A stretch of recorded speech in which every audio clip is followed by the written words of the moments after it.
قال اللہ تعالی ادع الی سبیل ربک بالحکمۃ والموعظۃ الحسنۃ، اللہ تعالیٰ نے ارشاد فرمایا آپ اپنے رب کے راستے کی طرف حکمت سے اور عمدہ طریقے سے لوگوں کو دعوت دیجیے۔ وعن ابی وائل شقیق ابن سلمۃ قال كان ابن مسعود رضی اللہ عنہ يذكرنا في كل خميس مرة فقال له رجل يا أبا عبد الرحمن لوددت أنك ذكرتنا كل يوم فقال أما إنه يمنعني من ذلك أني أكره أن أملكم وأني أتخولكم بالموعظة كما كان رسول الله صلى الله عليه وسلم يتخولنا بها مخافة السآمة علينا، متفق علیہ۔ بخاری اور مسلم کی اس حدیث کا مطلب یہ ہے، حضرت ابو وائل شقیق بن سلمہ کہتے ہیں کہ حضرت ابن مسعود رضی اللہ تعالی عنہ ہمیں ہر جمعرات کو ایک مرتبہ واعظ فرمایا کرتے تھے۔ ایک آدمی نے عرض کیا، اے ابو عبد الرحمن، میں چاہتا ہوں کہ آپ ہمیں ہر روز واعظ فرمایا کریں۔ فرمایا ہر روز کے واعظ سے مجھے صرف یہی چیز روکتی ہے کہ میں اس چیز کو ناپسند کرتا ہوں کہ تمہیں اکتاہٹ میں مبتلا کر دوں۔ میں تمہارے ساتھ وہی معاملہ کرتا ہوں جو معاملہ حضور اکرم صلی اللہ علیہ وسلم ہمارے ساتھ کیا کرتے تھے، اس خوف سے کہ ہم اکتا نہ جائیں۔ یہاں پر چونکہ آیت میں بتایا گیا کہ تبلیغ کرو، اپنے رب کے راستے کی طرف لوگوں کو بلاؤ، اور ساتھ ہی دو صفات کا ذکر کیا گیا کہ ان دو چیزوں کو ملحوظ رکھتے ہوئے، ایک حکمت اور دوسرے اچھی نصیحت۔ تو حکمت کا تقاضا یہ ہے کہ واعظ کرنے میں مناسب وقفے ہوں، ہر روز ایک ہی بات کو دہرایا نہ جائے۔ اس طرح انسان اس بات کے سننے کا جب عادی ہو جاتا ہے تو وہ سنی انسنی اس کے لیے برابر ہو جاتی ہے۔ بالکل ایسے ہی جیسے مائیں روزانہ اپنے بچوں کو نصیحتیں کرنے بیٹھ جاتی ہیں، اور بچوں کو پھر یہ پتہ چل جاتا ہے کہ جس وقت اماں کے سامنے جائے اس نے یہی باتیں کرنی ہیں، تو ان کے نزدیک پھر ان باتوں کی کوئی اہمیت نہیں رہتی، کیونکہ یہ حکمت جو ہے یہ انسانی نفسیات اور انسانی طبائع اور ہیومن سائیکالوجی کو سمجھنے کا نام ہے، اور یہ اسی کا ایک حصہ ہے کہ انسان جب دوسرے کو بات بتائے تو اتنے وقفے کے ساتھ کہ وہ بات دوبارہ اس کو ایک طرح سے نئی محسوس ہو۔ وَأَنْ أَبِي الْيَقْظَانِ عَمَّارِ بْنِ يَاسِرٍ رضی اللہ عنہما قال سمعت رسول اللہ صلی اللہ علیہ وسلم يقول ان طول صلاة الرجل وقصر خطبته مئنة من فقهه فأطيلوا الصلاة وأقصروا الخطبة رواہ مسلم۔ حضرت ابو الیقظان عمار بن یاسر رضی اللہ سے مروی ہے، فرمایا میں نے حضور صلی اللہ علیہ وسلم کو یہ فرماتے سنا،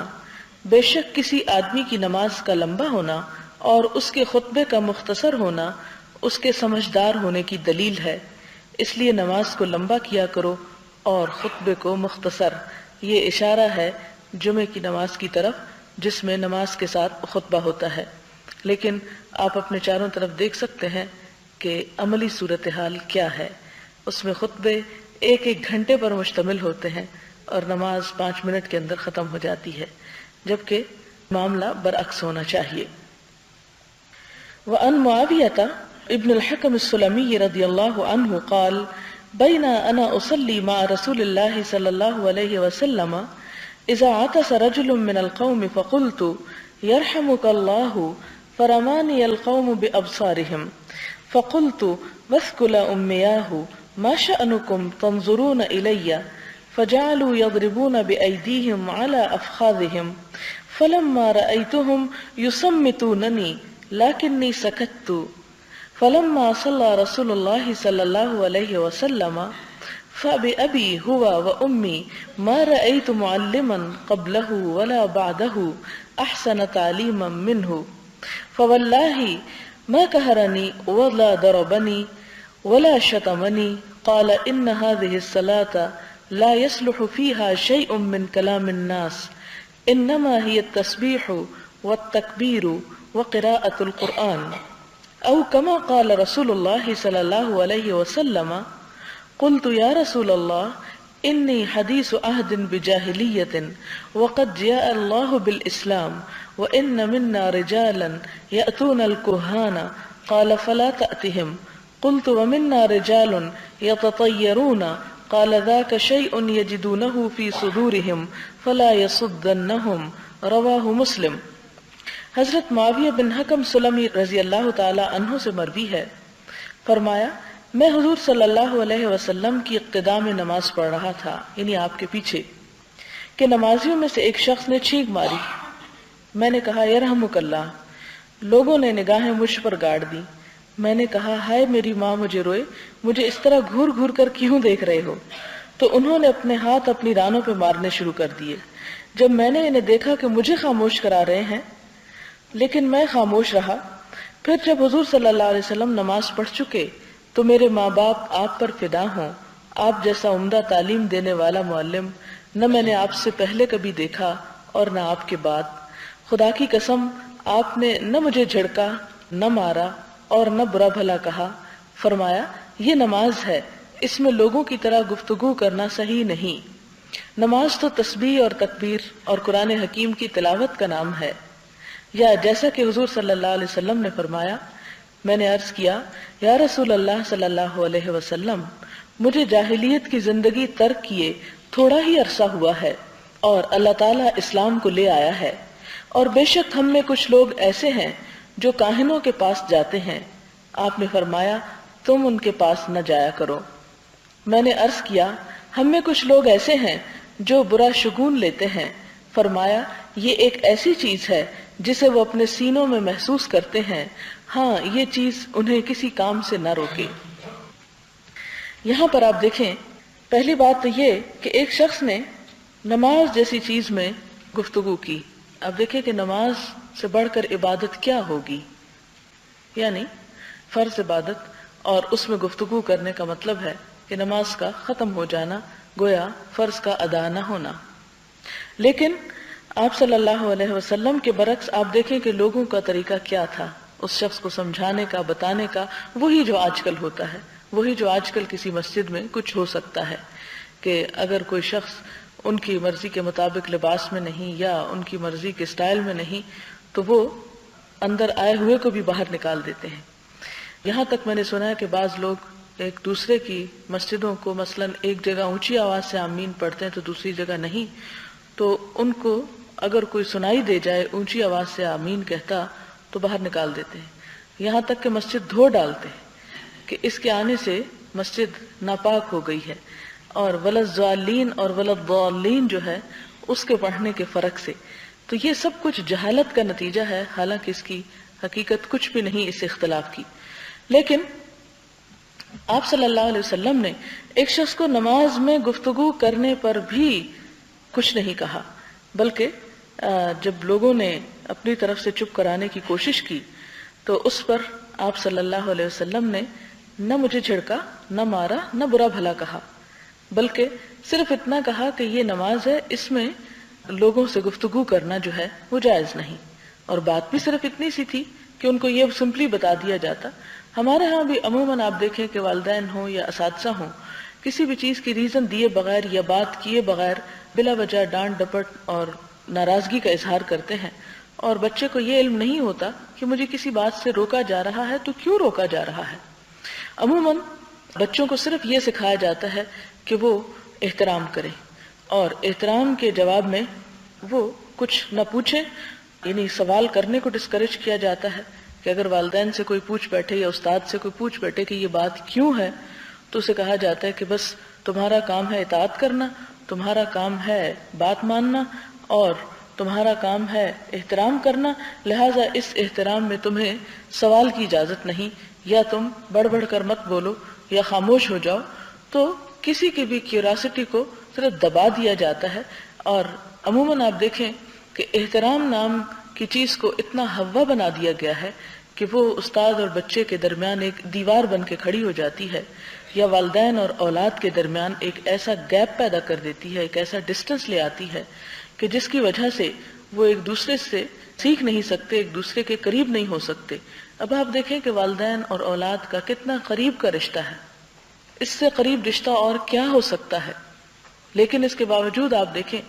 کہ عموماً باپ اور بیٹے کو کہیں بیٹھا دیکھیں تو ان کے درمیان کوئی گفتگو نہیں دیکھیں گے آپ، اس لیے کہ دونوں کے درمیان ایک احترام کی دیوار حائل ہے اور وہ ایک دوسرے کے ساتھ کوئی بات چیت کرنے نہیں دیتی. تو اسے جسے ہم کمیونیکیشن گیپ کہہ سکتے ہیں یا جنریشن گیپ کہہ سکتے ہیں، یہ اسی قسم کے رویے کا نتیجہ ہے. حالانکہ حضور صلی اللہ علیہ وسلم سے بڑھ کر کسی کا نہ احترام کیا جاتا اور نہ ہی اس احترام میں کسی قسم کی کوئی کمی تھی. اور ابو سفیان جبکہ ابھی مسلمان نہیں ہوئے تھے اور ہرقل کے دربار میں وہ پہنچے تو ان سے پوچھا گیا محمد صلی اللہ علیہ وسلم کے جو ساتھی ہیں، جو لوگ اس پر ایمان لے آئے ہیں، وہ ان کے ساتھ کیا معاملہ کرتے ہیں. تو اس نے برملا کہا، اس کے باوجود کہ وہ آپ کا دشمن تھا، کہ میں نے آپ کے ساتھیوں کو آپ سے اتنی محبت کرتے دیکھا کہ جتنی بادشاہوں کے ساتھ ان کے عوام کو یا ان کے وزیروں کو یا ان کے رعایا کو محبت کرتے نہیں دیکھا، کہ میں نے بڑے بڑے دربار دیکھے ہیں لیکن جو محبت کا عالم وہاں ہے وہ کہیں اور نہیں. اور ظاہر ہے کہ اس محبت میں احترام بھی شامل تھا، اس لیے کہ قرآن پاک کا یہ حکم ہے کہ وَتُعَزِّرُوهُ وَتُوَقِّرُوهُ، کہ تم اس کی مدد بھی کرو اور اس کا احترام بھی کرو. لیکن اس احترام کے باوجود صحابہ کے دلوں میں آپ صلی اللہ علیہ وسلم کا خوف نہیں تھا، کیونکہ خوف ایسی چیز ہے کہ جو انسان کو سیکھنے نہیں دیتی. چونکہ آپ صلی اللہ علیہ وسلم نے اپنے بارے میں فرمایا کہ انما بعثت معلما، میں سکھانے والا بنا کر بھیجا گیا ہوں، اور اگر آپ سے صرف وہ ڈرتے ہی رہتے تو آپ کچھ بھی ان کو سکھا نہ سکتے، وہ آپ سے کچھ پوچھ نہ سکتے. لہذا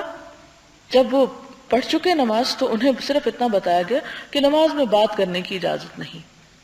ظاہر ہے کہ دوسرا انسان بھی انسان ہے، آخر اس کے اندر بھی عقل ہے، اگر اس کو صحیح طریقے سے ایک بات بتا دی جائے تو اس کے سمجھنے بھی کیا مشکل ہے. پھر اس کے بعد وہ انکریج ہوتے ہیں اور پوچھتے ہیں کہ اللہ کے رسول صلی اللہ علیہ وسلم، میں کچھ عرصہ پہلے ہی مسلمان ہوا ہوں، تو میں دیکھتا ہوں کہ ہم میں سے ایسے لوگ ہیں کچھ جو کاہنوں کے پاس جاتے ہیں. یعنی ہم میں سے مراد ان کی یہ نہیں تھی کہ مسلمانوں میں سے، بلکہ اہل جاہلیت میں سے. کاہن وہ لوگ ہوتے تھے جنہیں آپ نجومی کہہ سکتے ہیں اس دور کے، یا جن سے لوگ غیب کی خبریں معلوم کرنے کو جاتے. تو آپ نے فرمایا کہ تم ان کے پاس نہ جاؤ، بس صرف اتنی سی بات کر دی کہ تم نہ جاؤ، یہ کوئی اچھی بات نہیں ہے. میں نے عرض کیا کہ ہم میں کچھ لوگ ایسے ہیں جو برا شگون لیتے ہیں. آپ نے فرمایا یہ ایسی چیز ہے جسے لوگ اپنے سینوں میں محسوس کرتے ہیں، ہاں یہ چیز انہیں کسی کام سے نہ روکے. اس میں بھی آپ دیکھیں کہ وہ ایک طرح سے اپنی قوم کی شکایت کر رہے ہیں کہ لوگ ایسے کرتے ہیں، لوگ ایسے کرتے ہیں، جیسے ہم بھی سارا وقت صرف لوگوں کی شکایات یا لوگوں پر تنقید کرتے رہتے ہیں. حتیٰ کہ تبلیغ کا طریقہ کار بھی یہ ہو چکا ہے کہ صرف لوگوں کو ڈسکس کرنا یا لوگوں کو برا بھلا کہنا یا لوگوں کی خامیوں کو اچھالتے رہنا اور یہ نہ بتانا کہ پھر وہ کریں کیا. یعنی اس بات پہ تو سب بڑے ناراض نظر آتے ہیں کہ لوگ بہت خراب کام کرتے ہیں، لیکن یہ باتیں کم لوگ بتاتے ہیں کہ اگر وہ خراب کر رہے ہیں تو انہیں اس کی جگہ کرنا کیا چاہیے. کیونکہ اصل کرنے کا کام تو یہ ہے کہ آپ اندھیرے سے لڑتے نہ رہے، بس آپ چراغ جلا دیں، ان کو بتا دیں کہ وہ کیا کریں. تو یہاں پر بھی آپ دیکھیں کہ حضور صلی اللہ علیہ وسلم اس کی اس بات کو سن کر یہ نہیں کہتے کہ لوگ کافر ہیں اور لوگ فاسق ہیں اور لوگ مشرک ہیں اور لوگ یہ اور یہ کرتے ہیں، بلکہ آپ سمپلی یہ فرماتے ہیں ہاں تم ایسا نہیں کرنا. یعنی اس بات کو ٹچ ہی نہیں کرتے کہ لوگ کرتے ہیں تو کیا کرتے ہیں، بلکہ صرف فرمایا کہ تم نہ کرنا. اس کا مطلب یہ تھا کہ آپ انڈائریکٹلی کہہ رہے تھے کہ وہ لوگ درست نہیں کرتے، کیونکہ اندھیرے کو ختم کرنے کا ایک ہی طریقہ ہے اور وہ ہے چراغ جلا دینا، روشنی کر دینا. تو روشنی کرنا ایک خوبصورت کام ہے، جبکہ اندھیرے کو برا بھلا کہنا ایک غلط بات. اب مثلا آپ دیکھیں کہ ہمارے ہاں بھی جب مثال کے طور پر لائٹ جاتی ہے تو ہم میں سے اکثر لوگ کیا کرتے ہیں، ایک زور کا شور بلند کرتے ہیں، اوہ لائٹ چلی گئی. حالانکہ اس وقت کرنے کا کام کیا ہے کہ انسان اٹھے اور اس اندھیرے میں ٹھوکریں کھاتے ہوئے بھی لائٹ کا انتظام کرے، کوئی ماچس کی ڈبیا ڈھونڈے یا کوئی لالٹین ڈھونڈے یا کوئی موم بتی ڈھونڈے. اس کام کے لیے کم لوگ تیار ہوتے ہیں کیونکہ اب اندھیرا ہو گیا تو ڈر لگنے لگا، تو وہ تو کوئی نہیں کریں گے، لیکن بیٹھ کر پھر واپڈا کو کوسنے لگیں گے یا کچھ اور کسی کو جو سامنے آئے گا اس کو برا بھلا کہیں گے، لیکن کرنے کا کام نہیں کریں گے. حالانکہ صرف بیٹھ کر دوسروں کو برا بھلا کہنے سے وہ لائٹ واپس نہیں آ سکتی، وہ مشکل آسان نہیں ہو سکتی. لہٰذا ہمارے لیے حضور صلی اللہ علیہ وسلم کی زندگی ایک بہترین نمونہ ہے کہ آپ نے اس جاہلیت کے اندھیروں کو دور کس طرح کیا. اس میں سمپلی اور بہت محبت کے ساتھ اور خاموشی کے ساتھ صرف اچھائیاں لوگوں کو بتاتے گئے، اور جہاں جہاں خرابی تھی صرف اس کو پوائنٹ آؤٹ کیا، بغیر اس کے کہ خرابی کرنے والوں کے اوپر سخت قسم کی تنقید کی جائے یا منفی قسم کے جذبات کا اظہار کیا جائے۔ اس لیے کہ جب لوگوں کو پتہ ہی نہیں تو اس لیے وہ کرتے ہیں، جب انہیں پتہ چل جائے گا تو وہ نہیں کریں گے۔ ہاں اگر پھر بھی وہ کرتے ہیں تو اپنا سوچ لیا کیجئے کہ کسی بھی بات کے پتہ چلنے کے باوجود ہم نے کتنے عرصے میں اس کو اختیار کیا۔ یعنی ہم ہر ایک کو پتہ ہے کہ نماز پڑھنی چاہیے، کوئی مسلمان ایسا نہیں کہ جو اپنے ماں باپ کے گھر میں پیدا اور اسے یہ نہ بتائے گا کہ نماز فرض ہے، لیکن اس کے باوجود ہم سب کو پتہ ہوتے ہوئے کسی نے 15 سال کی عمر میں شروع کی تو کسی نے 20 میں اور کسی نے 30 میں اور کسی نے 40 میں۔ تو جب ہمیں ایک بات پتہ ہوتے ہوئے کچھ وقت لگا ایک اچھائی کو اختیار کرنے میں، تو ہمیں دوسروں کو بھی مہلت دینی چاہیے، دوسروں کو بھی وہ وقت دینا چاہیے اور دوسروں کی کمی کوتاہی کو بھی اگنور کرنا چاہیے۔ پھر اس کے بعد فرمایا عن الارباز بن ساریہ رضی اللہ عنہ قال وعظنا رسول اللہ صلی اللہ علیہ وسلم موعظۃ وجلت منها القلوب وذرفت منها العیون وذکر الحدیث وقد سبق بکمالہ في باب الامر بالمحافظة على السنة وذكرنا ان الترمذي قال انه حديث حسن صحيح۔ حضرت ارباز بن ساریہ رضی اللہ تعالی عنہ سے مروی ہے، فرمایا حضور اکرم صلی اللہ علیہ وسلم نے ہمیں واعظ فرمایا جن سے دل کانپ اٹھے اور آنکھوں سے آنسو جاری ہو گئے، اور اس کے بعد راوی نے وہ مکمل حدیث بیان کی جو باب الامر بالمحافظہ علی السنہ میں بیان ہو چکی ہے، جس میں فتنوں کے آنے کا ذکر کیا گیا۔ ہم نے ذکر کیا کہ ترمذی نے کہا کہ یہ حدیث حسن صحیح ہے، یعنی ایک سند سے یا چین آف ٹرانسمیٹر سے وہ حسن کے درجے پر ہے اور دوسرے سے وہ صحیح کے درجے پر ہے۔ یہاں پر جو بات صرف ایک حصہ بتا کر چھوڑ دی گئی وہ یہ کہ وعظ اور تبلیغ کا ایک اچھا طریقہ یہ بھی ہے لوگوں کے جذبات کو اور خیر کے جذبات کو ابھارا جائے، یعنی صرف عقل سے اور دلیل سے تبلیغ نہیں کی جاتی بلکہ اس میں جذبات کا عمل دخل بھی ہونا چاہیے، کیونکہ بہت سی باتوں کا انسان کو علم ہوتا ہے، اس کے باوجود وہ نہیں کر پاتا، لیکن وہی بات ایک خاص ماحول میں، ایک خاص انداز میں، ایک خاص طریقے سے جب وہ سنتا ہے تو اس سے انسان سبق لیتا ہے اور اپنی عملی زندگی میں اس سے تبدیلی آتی۔ اور یہی بات ہے کہ آپ دیکھیں کہ بہت سے ہمیں ایسے واقعات ملتے ہیں کہ فلاں شخص نے یہ واقعہ پڑھا تو اس کی زندگی بدل گئی، یہ آیت سنی تو زندگی بدل گئی۔ وہ کیا چیز ہوتی ہے کہ جو ایک ہی چیز سننے سے انسان کی زندگی بدل جاتی ہے؟ اس میں انہی جذبات کا عمل دخل ہوتا ہے۔ اور آپ دیکھیں کہ ایک ہی کہانی ہوتی ہے، آپ ایک شخص سے سنیں تو اس کا انداز کچھ ہوتا ہے، آپ تھوڑا سا سن کے تو آپ بور ہونے لگتے ہیں کہ بس اتنی ہی کافی ہے، اور وہی بات ہوتی ہے آپ نے پہلے 10 مرتبہ بھی سنی ہوتی ہے، لیکن جب کوئی اچھے انداز میں اس کو پیش کر رہا ہو، اس میں اس کے اپنے جذبات بھی شامل ہوں، تو ایسے میں وہ بات انسان دوبارہ یعنی 11ویں مرتبہ بھی سن کر بور نہیں ہوتا بلکہ اسے مزید سننا چاہتا ہے۔ تو یہ سب کچھ کس چیز کی وجہ سے ہے؟ خوبصورت انداز میں اور جذبات کو ابھارتے ہوئے کسی چیز کو پیش کرنا۔